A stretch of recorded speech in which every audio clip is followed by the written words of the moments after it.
What is going on, everybody? So today we're going to talk a little bit about UPCs because today was the first day I did a UPC update in the spreadsheet. So I want to give a general overview of what's going on there. And then also we're going to talk about elite trainer boxes and promos a little bit towards the end of the video. But before we get into all of this, I want to give a shout out to today's video sponsor, the Shiny app. Guys, whether you're investing in Pokemon, collecting, a little bit of both, it's important to know what you have at all times. That's where the Shiny app comes in. It's a mobile app where you can track all of your collection items, whether it's sealed product or singles or slabs. They cover all the main games like Pokemon, Yu-Gi-Oh, One Piece, Magic, and I believe also Lorcana and Sorcery. In Pokemon, they don't just cover English, they also cover Japanese and simplified Chinese. And in my opinion, their user experience is much better than the competition. It was super easy for me to add items to my collection. And another thing I love is that they're trying to give you the most up-to-date data by updating twice daily from sites like TCG Player, eBay, price charting, and Card Market. And the best part is that it's free, so I'll leave links to the Google Play and App Store down below, and thank you to Shiny for sponsoring the video. Now, to get into ultra premium collections, I was planning to add in a couple of the super premium collections to the list, but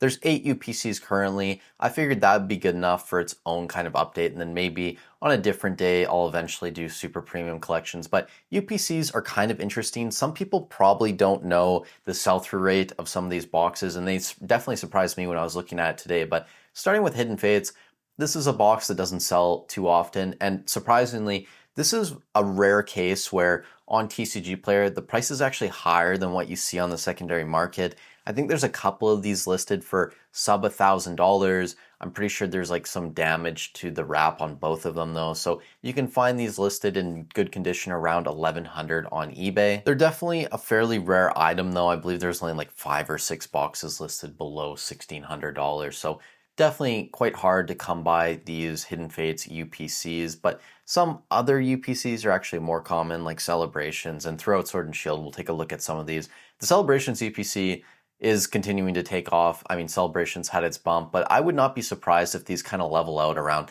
$750, $800. It's kind of hard to tell just because there were actually 0 boxes listed below a 20% leg up from TCG Player. I think the lowest listed box was like $700, $715, something like that. The 151 UPC is another one that's kind of interesting that probably should be on your guys' radar. When I was doing research and just looking into the sell-through rate and everything, I also took a look at PSA and the pop reports for the promo cards inside of this. And I don't think the gem rates were that high, like 30 to 40%, maybe something like that, for the Mew and Mewtwo inside of this. So if you guys know exactly what it was, let me know. I kind of just glanced over it, but I saw them and I was like, okay, that seems a little bit low. And this product is just another example of when people talk about things getting more expensive, them being more difficult to sell. That is the case sometimes, but when we look at all these UPCs, the 151 UPC was selling like 6 or 7 a day. Like it was very, very high. I can't remember the exact number. If you guys are in the spreadsheet, you can go check. But a lot of these are selling on a daily basis by It Now North America. They're not hard to move at all. There are also a lot of sealed cases that are moving of these still in like the 13, 1400 range. I think maybe a little bit higher at this point, but very easy to move a product like the 151 UPC. The Charizard UPC, basically the same thing too. Obviously a bit cheaper. You still have some decent promo cards in there. These move very easily. It's not difficult to offload these at all, even though they're $330.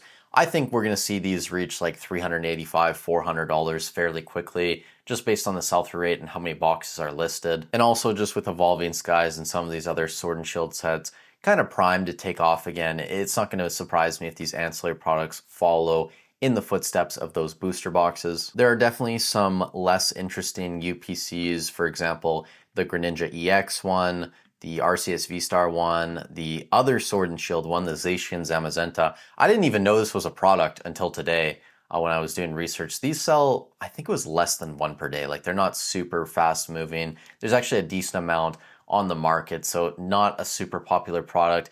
I think you get like Darkness Ablaze, it must be Sword and Shield base, and then maybe Rebel Clash in these. Like there's a few less desirable sets, which kind of makes sense why they're not super expensive. They're only up 31% over the past 12 months. So in terms of all the Pokemon products you could have invested in, this is a pretty bad option. Also the Trapagos UPC, I mean, these just don't sell too much. Like the Trapagos one, the Greninja one.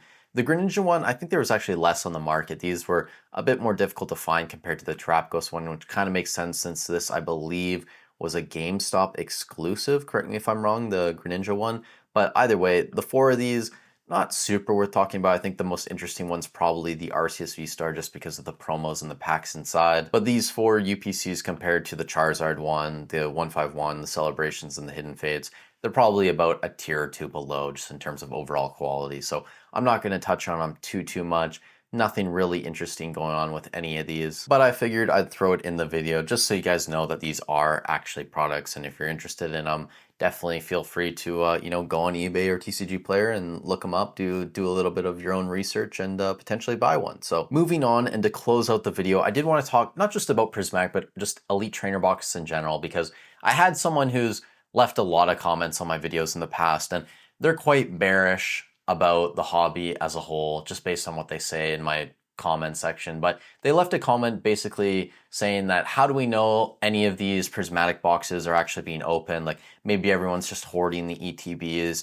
And I thought, like, hey, that is a good point, right? Like, we should probably have a little bit of data, at least to the best of our ability, to kind of back up the logic behind our investments, and maybe to get a better idea of what's going on with some of these sets and if they are actually being opened. And I think I replied to the person. If not, you can look at Prismatic Evolutions and how many packs are being ripped by just going to like a non-TCG's Poke Destruction Tracker. It's basically tracking the top card, the pop reports, not just from PSA, but also like BGS and a couple other sites, to kind of get a better idea of how many packs are being ripped on like a weekly, monthly basis. You can see those going up over time, but I figured we could also just do that for the promos and see how many promos are out there. And I didn't dive too deep in this video, guys. I kind of just looked for like 20 minutes. Honestly, I really don't like PSA's pop report system. I really don't like using their website. Maybe I'm just bad at using it. I mean, that's definitely a possibility, but I looked at a couple of these because I think it was worth doing. So I looked up the EV from Prismatic Evolutions, and you can see here, this is from the regular Elite Trainer box. There's a pop report, and remember, this is just PSA, so like no BGS, no CGC, any other company. The pop report is 44,722 currently, and about half of that is PSA 10, and then half of it's PSA 9. So there's like, pretty close to 50% gem rate. I know it's a little bit lower than that, but if we're getting averages, approximations, it's pretty close to 50%. And you can see right below it, we have the Pokemon Center stamped version, and this has 10,191 submitted. And you can see here, only 3,190 PSA 10, so that's like less than 33%. But even if you assumed that all 10,191 PC versions, like if everyone who submitted the PC version also submitted the regular version, you're still looking at like 34,500 regular ETBs. And then again, if you assume that only like 25% of all opened ETBs actually have the promo submitted, and that might even be high, like some people might think it's 10% or 5% or whatever, but say conservatively, only 25% of opened ETBs, the promo gets sent off for grading, you're still looking at like, what is that, 150,000 ETBs total that have been opened. And I did want to compare that to a couple other popular sets and expensive ETBs right now. So I went to 2024 and I looked at the Mimikyu from Paldean Fates, and the pop report for this is only 7,748, 7,750 approximately. The PC version, 5,611. That's actually fairly high. And the PSA 10 rate's actually like over 60% or around 60% for that one. And then in 2023, there's a few more sets that we can look at. I think the first one, if I can find it here, we have the Pikachu from Paldea Evolved. That one's fairly popular, but still only a 10,833 pop report.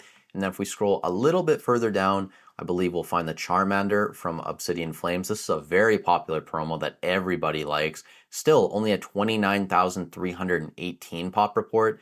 Fairly low 10 rate too. That's like less than 33%, pretty closer to like 26, 27%. I don't know, something like that. And then if we go a little bit further down, we'll find 151, the Snorlax from the ETB over here. And you can see the pop report's only 16,885. So 151 ETB, the Snorlax promo, only 16,000. The Obsidian Flames one, under 30,000 up here, if you can see this. It's going to be very small if you guys are watching this on your phone.